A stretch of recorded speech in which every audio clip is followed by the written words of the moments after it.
কি কথা হয়েছিল মধ্যরাতে রাত 2:30টায় সেই খবর প্রকাশ করেছে রাত 2:30টায় সেনাপ্রধানের ফোন পেয়েই জেগে ওঠেন তিনি। দুজনের মধ্যে কি কথা হয়েছিল তাও প্রকাশ করেছেন। বাংলাদেশ সেনাবাহিনী আস্থার প্রতীক, নির্ভরতার প্রতীক। আমি মনে করি যে সেনাবাহিনীর এই সিদ্ধান্ত খুবই সময় উপযোগী। বাংলাদেশের ইতিহাসে প্রথম একটা অ্যাকশনে যাচ্ছে, আর এই অ্যাকশনটা জরুরি। দর্শক, সেই একটা প্রবাদ বাক্য আছে জানেন তো, যে বৃক্ষ তোমার নাম কি ফলে পরিচয়। তো বিষয়টা সেরকম। একটা অসম্ভব খবর আপনাদের জন্য নিয়ে এসেছি, মানে একের পর এক স্টেপ আসছে না। আর এখন আজ নতুন সিদ্ধান্ত এসছে। কি?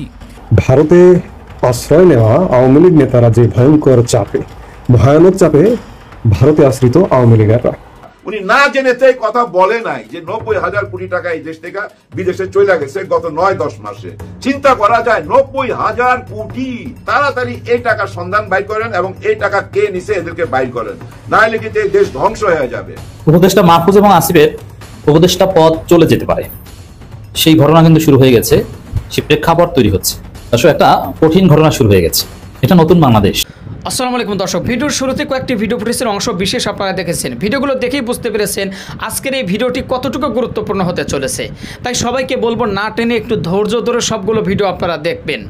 তো চলুন প্রিয় দর্শক, কথা বাড়াবো না, সরাসরি মূল নিউজে চলে যাবার আগে সবাইকে বলবো যারা এখন পর্যন্ত আমাদের এই চ্যানেলটি সাবস্ক্রাইব করেনি, প্রতিনিয়ত এই ধরনের সকল প্রকার নিত্য নতুন আপডেট নিউজগুলো পেতে আমাদের চ্যানেলটি সাবস্ক্রাইব করে আমাদের সাথে থাকবেন। চলুন একটা লাইক দিয়ে আমরা সবগুলো ভিডিও দেখে আসি। আমি মনে করি যে সেনাবাহিনীর এই সিদ্ধান্ত খুবই সময় উপযোগী। সেনাবাহিনী নিয়ে এত ধরনের মন্তব্য, পাবলিকলি কথাবার্তা, আমজনতার এই ধরনের হুমকি ধামকি বাংলাদেশের ইতিহাসে প্রথম।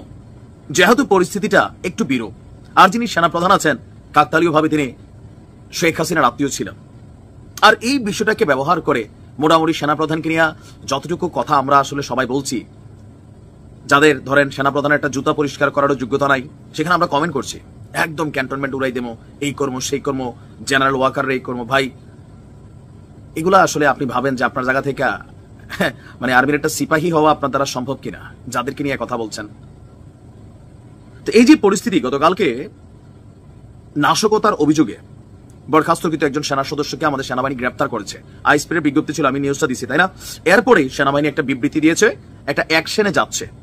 আর এই অ্যাকশনটা জরুরি, কারণ ক্যান্টনমেন্টকে ঘিরে নানান পরিকল্পনা, নাশকতা ঘটতে পারে। কারণ এই মুহূর্তে আমরা দেখছি যে একটা গোষ্ঠী সুযোগে অনেক কিছু করতেছে, আর এই ব্যাপারে সেনাবাহিনী কিন্তু সতর্ক অবস্থান যাচ্ছে, বোঝাই যাচ্ছে। ঢাকা সেনানিবাস বা ক্যান্টনমেন্ট ঘিরে সব ধরনের সভা সমাবেশ, মিছিল, শোভাযাত্রা, বিক্ষোভ প্রদর্শন অনির্দিষ্টকালের জন্য নিষিদ্ধ ঘোষণা করা হয়েছে। আবার বলছি, সভা সমাবেশ, মিছিল, শোভাযাত্রা, বিক্ষোভ এগুলা অনির্দিষ্টকালের জন্য নিষিদ্ধ। আর আজকে থেকে এই নিষেধাজ্ঞা কার্যকর করা হবে বলে জানিয়েছে আইএসপিআর।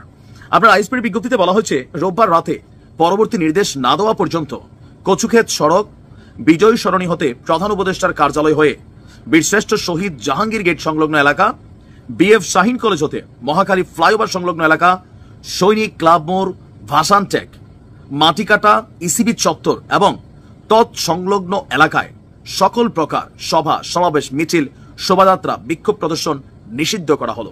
আজকে রবিবার ঢাকার সেনানিবাসের প্রবেশ পথে বিক্ষোভ সমাবেশের নামে বড় ধরনের নাশকতা সৃষ্টির পরিকল্পনা করেছিল এবং বিভিন্ন সোশ্যাল মিডিয়ায় এই সংক্রান্ত বিভিন্ন উস্কানিমূলক প্রচারণাও চালিয়ে আসছিল। এমনকি অনেক বড় বড় যারা ক্যারেক্টার আছেন, অনলাইন কিং, তারাও কিন্তু দেখছি এগুলোর পক্ষে কথা বলছেন।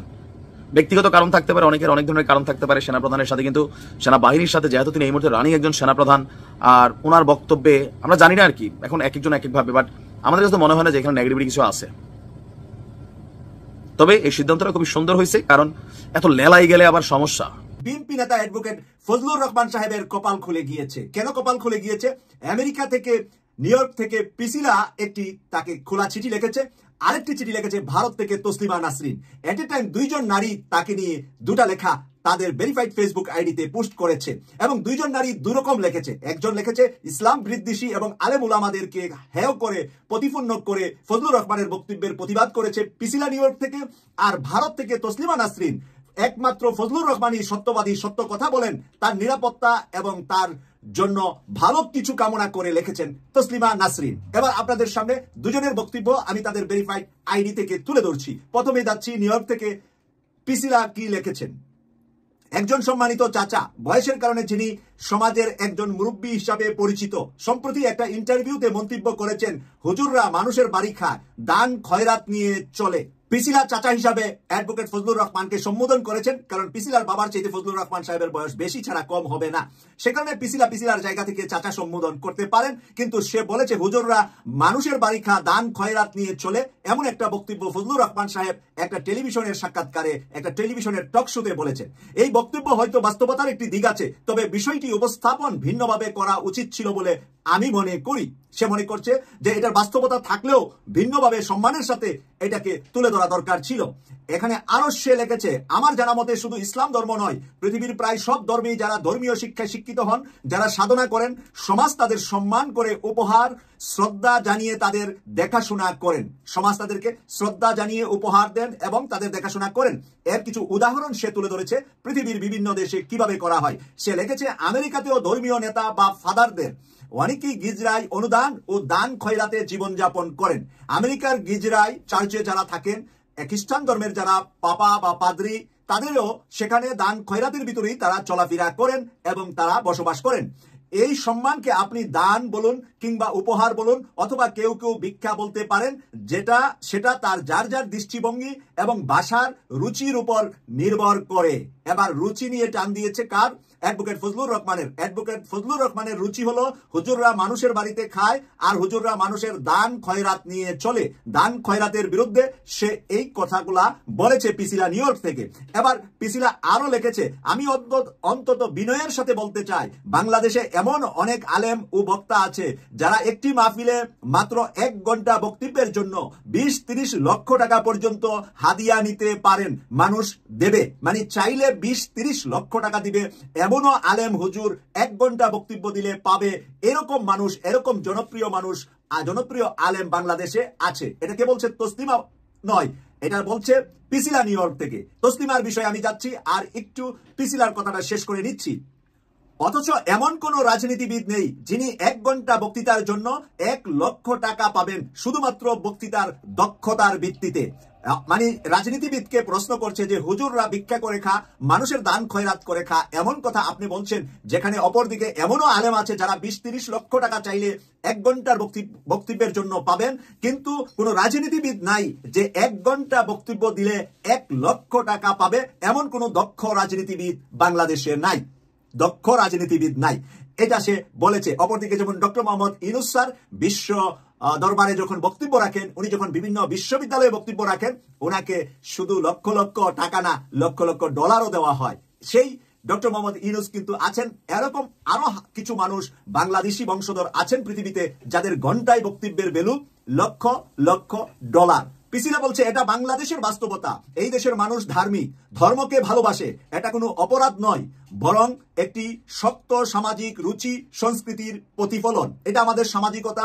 আমরা এভাবে আলেম ওলামাদেরকে ভালোবাসি, ইসলাম যারা প্রচার করে তাদেরকে সম্মান করি, হাদিয়া দেই, এবং তারা আমাদেরকে ট্রেন আপ করে, মানে তারা আমাদেরকে ইসলামী শিক্ষায় শিক্ষিত করে। এই কথাটাও এখানে সে তুলে ধরেছে। সে লিখেছে, প্রায় প্রতিটি ঘরেই কোনো না কোনো ভাবে ধর্মীয় শিক্ষা কার্যক্রমের সঙ্গে কেউ না কেউ জড়িত।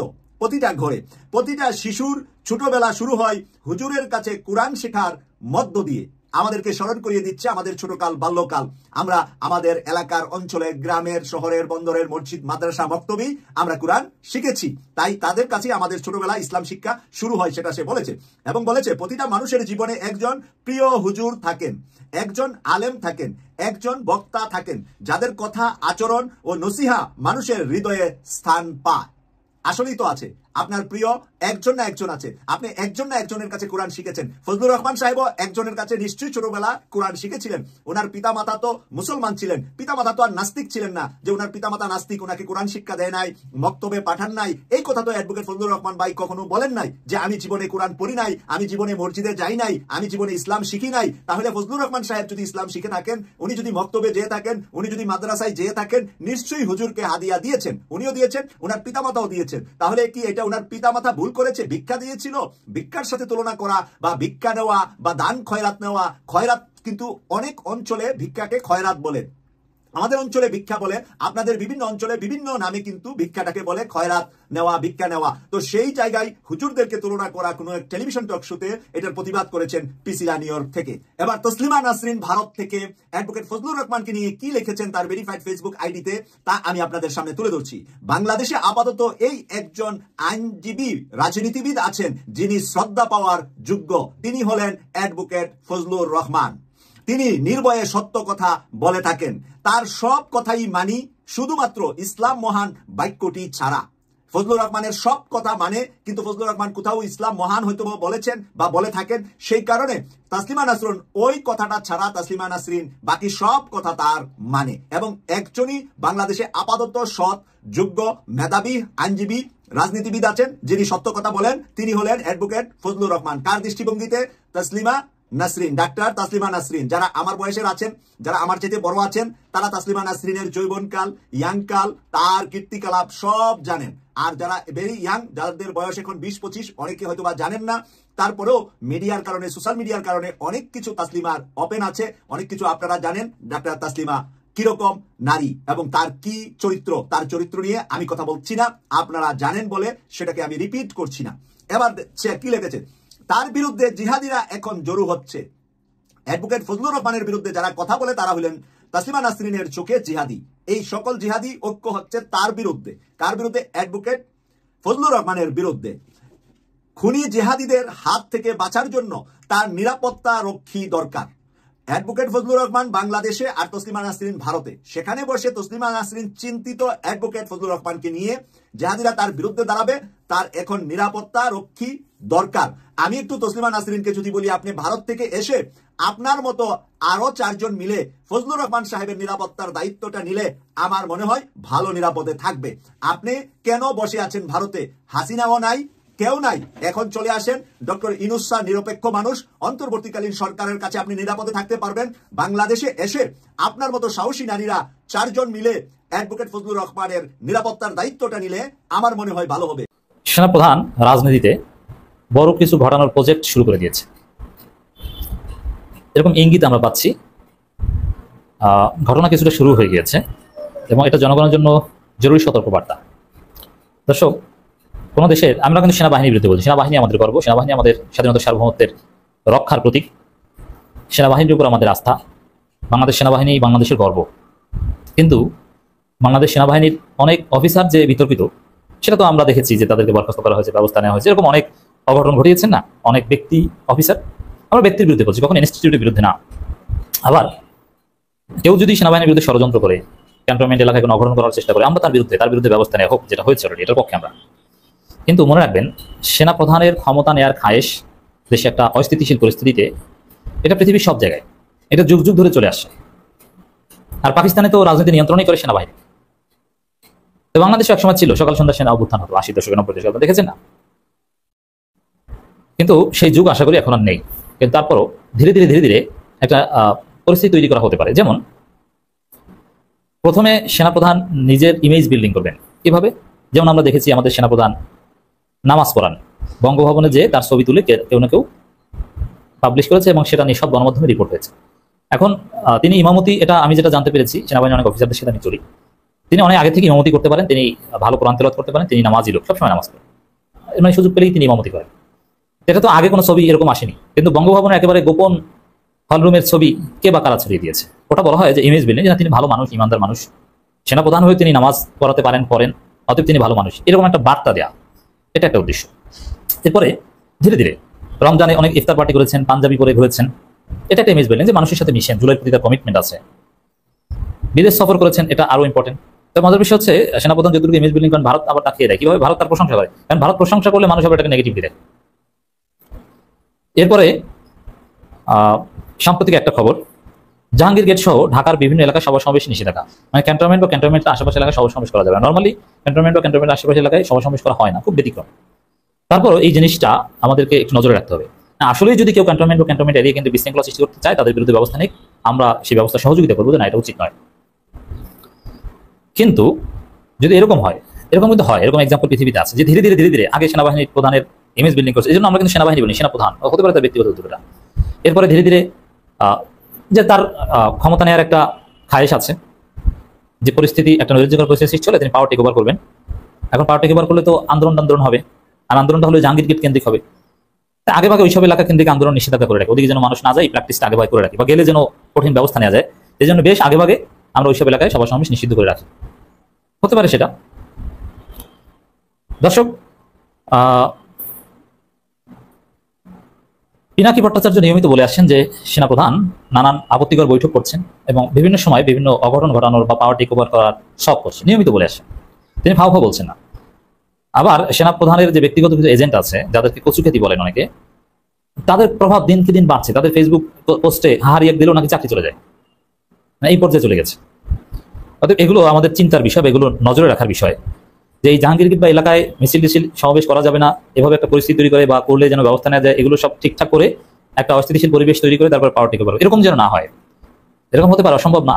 এই মুরসিকে খেদিয়ে সিসি পাওয়ার নিয়েছে, কিন্তু এই প্রক্রিয়ায় ধীরে ধীরে গ্রাউন্ড তৈরি করেছে, হুজুর সেজেছে, বিশ্বস্ত সেজেছে, জনগণের বন্ধু সেজেছে, এক পাকে পাওয়ার নিয়ে গিয়েছে। হতে পারে ডক্টর ইউনূসের সাথে প্রতিযোগিতা আছে বলা হয়ে থাকে। সর্বসাধারণ চলাচল জনশৃঙ্খলা রক্ষার স্বার্থে ক্যান্টনমেন্ট ও তার আশেপাশের এলাকায় সভা সমাবেশ মিছিল বিক্ষোভ নিষিদ্ধ করা, যেটা স্বাভাবিক হলে ভালো। আর যদি এর পিছনে দুর্বিসন্ধি থাকে, এবং আমরা এটাকে নজরে রাখতে চাই। বিজ্ঞপ্তিতে আইএসপির বিজ্ঞপ্তিতে বলা হয়, সর্বসাধারণ চলাচল জনশৃঙ্খলা রক্ষার স্বার্থে আগামী 18 মে 2025 তারিখ রোববার হতে পরবর্তী নির্দেশ না দেওয়া পর্যন্ত কচুখাত সড়ক, মানে এইসব এলাকায়, যেসব এলাকা ওইসব এলাকায় কিন্তু এইসব সব কষা হয় ক্ষমতা নেওয়ার যদি হয়ে থাকে। কচুখাত সড়ক বিজয় সরণি হতে প্রধান উপদেষ্টা কার্যালয় হয়ে বীরশ্রেষ্ঠ শহীদ জাহাঙ্গীর গেট সংলগ্ন এলাকা, বিএফ শাহিন কলেজ হতে মহাখালী ফ্লাইওভার সংলগ্ন এলাকা, সৈনিক ক্লাব মোড় ভাসান। প্রিয় দর্শক শ্রোতা, যে ভিডিওগুলো নিয়ে আজকে আপনাদের সম্মুখে হাজির হয়েছিলাম, সেই ভিডিওগুলো কিন্তু ইতিমধ্যেই আপনারা দেখে ফেলেছেন এবং সকলের কথাগুলো শুনে ফেলেছেন। তো অবশ্যই এবার আপনাদের মূল্যবান মতামত জানানোর পালা। আপনাদের কি মনে হয়, কি জানলেন বুঝলেন এই ভিডিও থেকে, সেটা অবশ্যই এখন আপনারা এই ভিডিওর কমেন্ট বক্সে আপনাদের মূল্যবান মতামত জানিয়ে দিন। আর হ্যাঁ, সবাইকে বলবো, আমাদের এই চ্যানেল কিন্তু প্রতিনিয়ত এই ধরনের সকল প্রকার নিত্য নতুন আপডেটগুলো আমরা সবসময় দেওয়ার চেষ্টা করি। তো অবশ্যই আপনাদেরকে বলবো, যারা এখনও পর্যন্ত আমাদের এই চ্যানেলটি সাবস্ক্রাইব করেনি, প্রতিনিয়ত এ ধরনের সকল প্রকার নিত্য নতুন আপডেট নিউজগুলো পেতে আমাদের এই চ্যানেলটি সাবস্ক্রাইব করে আমাদের সাথে থাকবেন। আর ইতিমধ্যেই যারা সাবস্ক্রাইব করে দিয়েছেন তাদেরকে অসংখ্য ধন্যবাদ জানিয়ে ভিডিওটি এখানে শেষ করছি। সে পর্যন্ত সকলে ভালো থাকবেন, সুস্থ থাকবেন। আবারও দেখা হবে, কথা হবে নতুন কোনো টপিকে, নতুন কোনো ভিডিও নিয়ে। আল্লাহ হাফেজ।